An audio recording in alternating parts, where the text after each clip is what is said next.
They built roads that still remain. They shaped laws that still guide us. But on the battlefield, the Romans were something else entirely.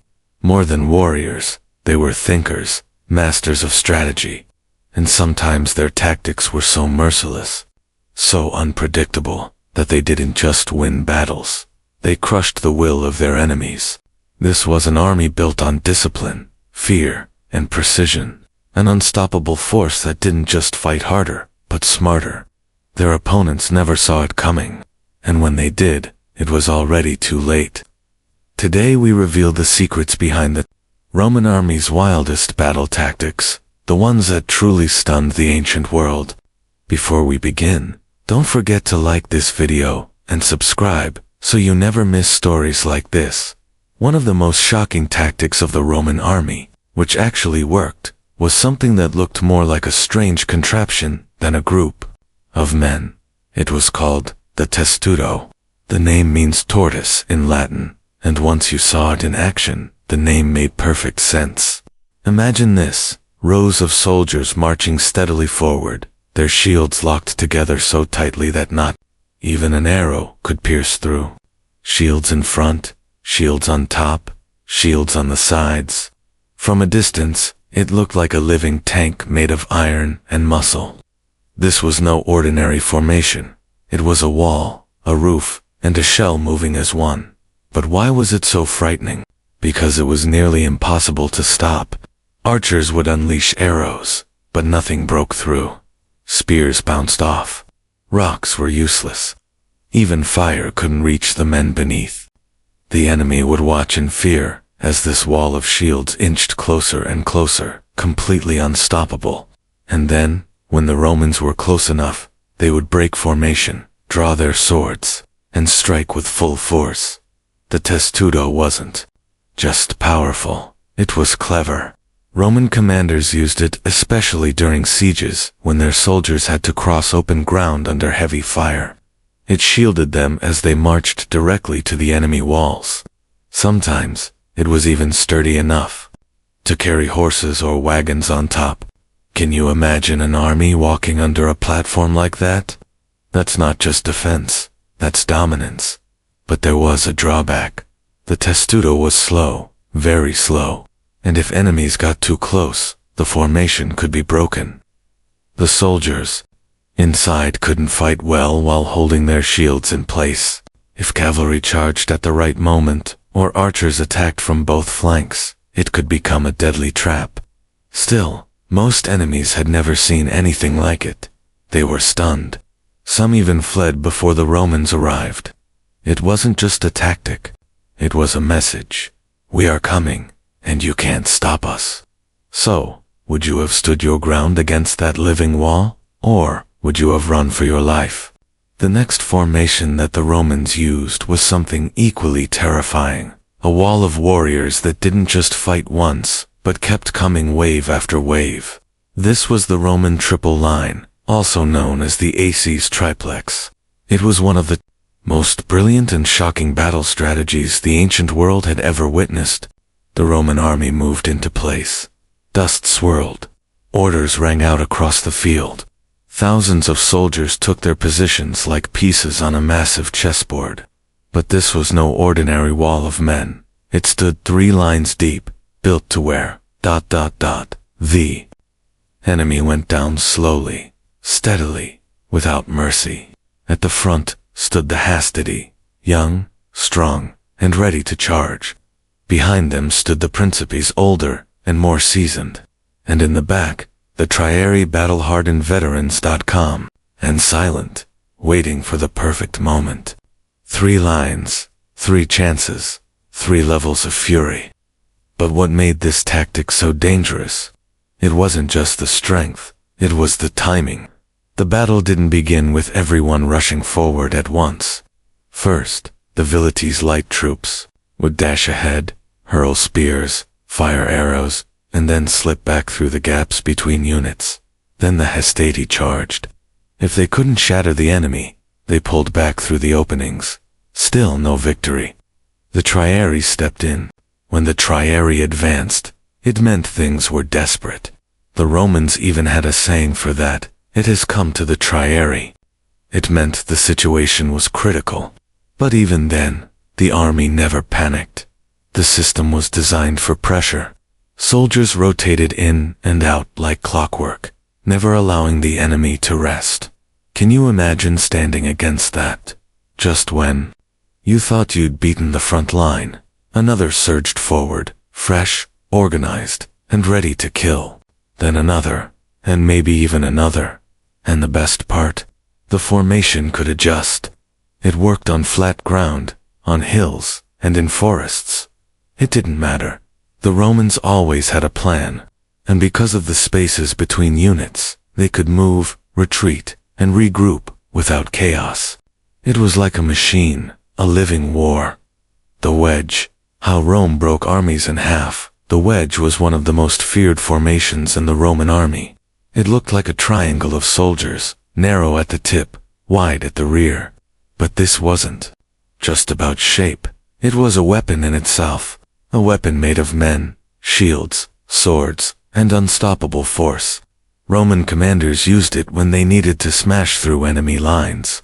When the enemy stood in a solid wall, shoulder to shoulder, thinking they were safe. The Roman wedge would strike fast, fierce, and sharp. The soldiers at the very front of the wedge were the toughest and most skilled. Their job was to hit first, and hit hard. Behind them, more troops pressed forward, row after row. The weight of the formation kept driving on. The front never stopped. The sides pushed outward, widening the gap. Just like a wooden wedge splits a log, the Roman wedge split armies. It was used in battles where breaking the enemy's formation was the key to victory. At the Battle of Pydna in 168 BC, Roman wedges smashed into the famous Macedonian phalanx. The enemy line, once thought unbeatable, was ripped apart. At the Battle of Watling Street, when the Romans were outnumbered by Boudicca's rebel forces, the wedge helped them win. After halting the enemy charge with volleys of spears, the Romans formed into wedges and advanced. They didn't just hold the line, they punched straight through it. The wedge wasn't just effective, it was shocking. Enemies never expected it. Most armies fought in flat, straight lines. They relied on numbers, hoping to crush opponents with sheer weight. But the wedge ignored numbers. It used precision and pressure. It didn't meet the enemy head-on. It sliced them open. One moment, the enemy had a solid front. The next, it was split in half, with Romans flooding in from the center. Confusion took over. Soldiers didn't know whether to fight, flee, or try to regroup. And while they hesitated, the wedge kept driving forward. It wasn't flashy, but it was lethal. The Corvus turning sea battles into land battles. The Roman army had brilliant tactics even at sea. One of the most surprising and shocking inventions was the Corvus, a heavy wooden ship-boarding bridge that turned vessels into battlegrounds. The word corvus means crow or raven in Latin, and the name came from the sharp iron spike at the tip of the bridge, shaped like a bird's beak. But this was no ornament. It was built to bite deep into enemy ships and hold them firmly in place. In the early days of the First Punic War, Rome had almost zero experience at sea. Carthage, on the other hand, had a dominant navy and fast, well-trained crews. Rome needed a way to fight on the water without depending on sailing skill. Their answer turned sea battles into land battles. The Corvus was about 11 meters long and just over a meter wide. It was fixed on the front of the ship and operated by ropes and pulleys.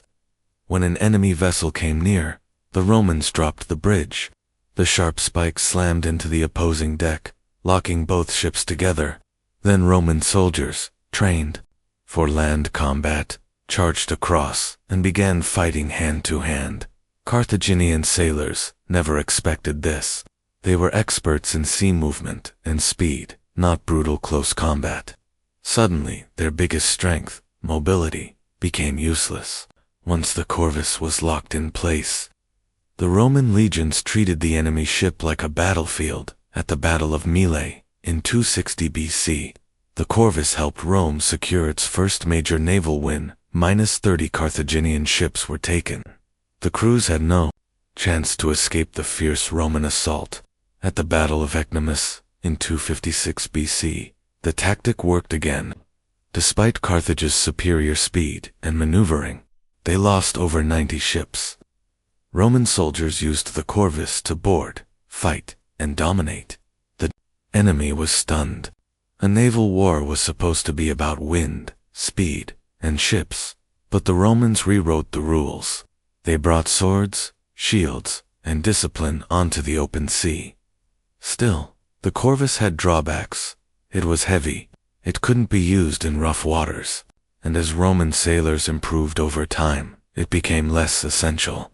But for a short while, this strange, brutal bridge gave Rome command of the waves and turned fear into victory. Feigned retreat. Rome's most deceptive trick, feigned retreat, is a classic among battle tactics, and the Romans, along with their enemies, learned just how dangerous it could be. At first glance, it looks like a loss. Soldiers turn and run. The enemy cheers and pursues, but it's all part of the trap. In a feigned retreat, a force pretends to break and flee. The goal is to lure the enemy forward, making them overconfident and scattered.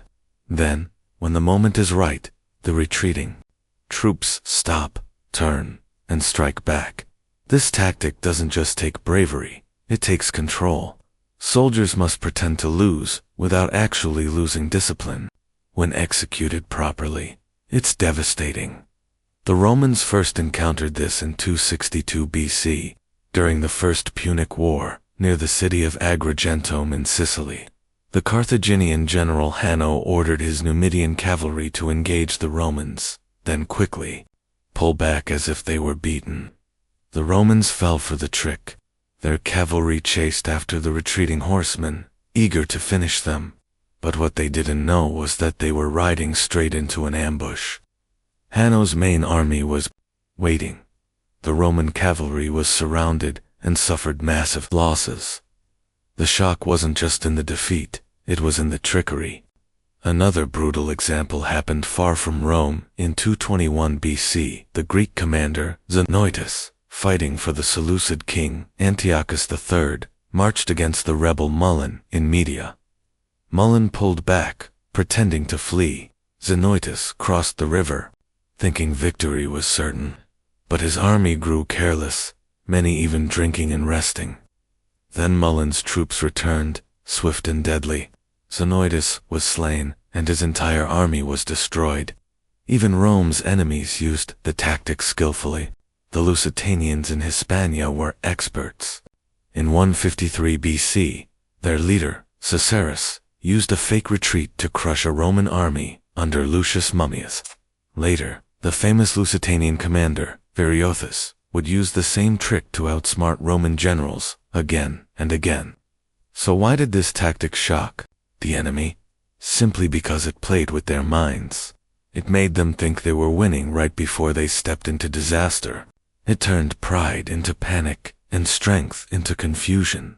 Walls within walls. Caesar's genius at Alesia Romans, under the command of Julius Caesar, once pulled off one of the most shocking and ambitious siege tactics in ancient history. It happened in 52 BC at a place called Alesia.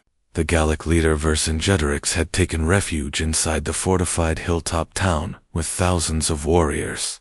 Most generals would have tried to storm the stronghold, but not Caesar. Instead of a direct assault, Caesar chose patience and engineering. First, he ordered his legions to surround Alesia completely. He wanted no one to escape and no help to get in. To make that happen, he built a massive line of fortifications. This was called a It stretched for 16 kilometers. That's 10 miles of ditches, wooden walls, towers, and traps, completely encircling the enemy. 23 towers stood along the line, packed with Roman archers and slingers ready to strike if the Gauls tried to break out. But Caesar didn't stop there. He knew Vercingetorix had sent riders to call for reinforcements, so Caesar built another line of fortifications facing the opposite way. The second ring was called a contravallation. It was meant to protect the Roman army from being attacked from outside. In short, Caesar trapped his enemy between two deadly walls, like a lid on a boiling pot. The detail was remarkable. Caesar's men dug deep trenches, some filled with water to stop cavalry. Others were packed with sharpened stakes. Behind them rose high walls topped with battlements and wooden spikes. There were even hidden pits and traps placed in front of the lines to slow down charging enemies. And when the terrain wasn't flat, Caesar devised something even more surprising, a massive earthen ramp. Its purpose was to create a deep depression in the land and allow siege towers to roll forward. No escape from inside, no rescue from the outside. Vercingetorix waited for his allies to break through, but when they arrived, they found themselves blocked by the outer wall. The Gauls inside tried to break out. The ones outside tried to break in. Both failed. The double siege worked. The strategy stunned Rome's enemies. Who builds two walls to win one battle? Caesar did, and with it, he crushed the last strong resistance in Gaul. Some states often used war elephants in battles. The Romans were not among them, but they had excellent tactics against them. Tactics that turned fear into strategy. War elephants were terrifying. They were massive, swift, and unstoppable at first glance. Their thick hide made them hard to kill, and their power allowed them to crush men and horses alike. In the Pyrrhic Wars and Punic Wars, Roman soldiers saw them up close and nearly broke under their might. But Rome adapted, and once they learned how to fight them, elephants were no longer invincible. The first step: don't face them head. Instead of striking from the front, Roman troops aimed for the legs and eyes, weak points that were hard to protect. Spears, arrows, and flanking strikes became their tools. Soldiers waited for the perfect moment, then struck quickly and moved aside. Next, they opened gaps in their formations. Rather than let the elephants smash through tightly packed lines, they created narrow passages. When the animals charged, they passed straight through without wrecking the whole army. And once they were behind the main line, confused and exposed, the Romans attacked from every side. They also turned the elephants' fear against them. As mighty as they looked, elephants were still animals, and animals can panic. One of the strangest methods the Romans used involved fire pigs. Yes, actual pigs coated in flammable pitch or tar, then set on fire and released toward the charging elephants. The sound of the pigs squealing in agony, combined with the sight and smell of flames, was enough to send the elephants into a frenzy of fear. In their panic, they often turned around and ran straight back into their own ranks, trampling soldiers and causing havoc. It was a vicious, horrifying trick, but it worked. To stop charges before they even began, the Romans dug trenches and placed sharp stakes in the ground. These obstacles blocked the elephants or wounded them before they could do any harm. 2. Battles proved these tactics worked. At the Battle of Benvenino in 275 BC, the Romans defeated Pius of Epirus using open lanes and side attacks. Pius had won, but lost so much that he said, "One more victory like this, and unfinished." At the Battle of Zama in 202, the Romans under Scipio left gaps in their lines. Hannibal's elephants charged, missed their targets, and ran back into the Carthaginian army. That chaos helped Rome win and end the Second Punic War. Roman enemies were truly shocked by how much control the Roman commanders had over their own troops. It wasn't just about weapons or formations, it was about discipline. And one of the harshest, most terrifying methods the Romans used to keep their legions in line was called decimation. Decimation meant killing 1 out of every 10 soldiers in a unit chosen by lot. It didn't matter if a man had fought bravely or not if luck turned against him. He died, and not by an officer's blade, but by the hands of his 9 closest comrades. They were forced to kill him themselves. The punishment was used in extreme cases: mutiny, desertion, or cowardice. Roman generals knew fear could be a deadly weapon. If one man fled in battle, it could spread panics, so they made sure no one would dare. The price was far too high. The process was savage. The unit was divided into groups of 10. Each group drew lots. The unlucky one was then clubbed or stabbed to death by the other 9. After that, the survivors were punished further reduced rations, sometimes only barley instead of wheat, and sleeping outside the safety of the camp. Their shame was complete, but so was the message. This tactic wasn't used often, but when it happened, it sent a wave of terror through the ranks and across enemy armies. Roman soldiers might have feared death in battle, but they dreaded failure even more. They knew that their greatest threat might come from their own side if they broke formation or disobeyed commands. One of the most well-known examples was during the Third Servile War, when Roman general Cassus failed to defeat Spartacus. He blamed his own troops. To teach them a lesson, he ordered a decimation. Hundreds were slain not by the enemy but by their own brothers in arms. Mark Antony used it as well. After a crushing defeat in Media, his soldiers had lost their resolve, so he punished them the Roman way.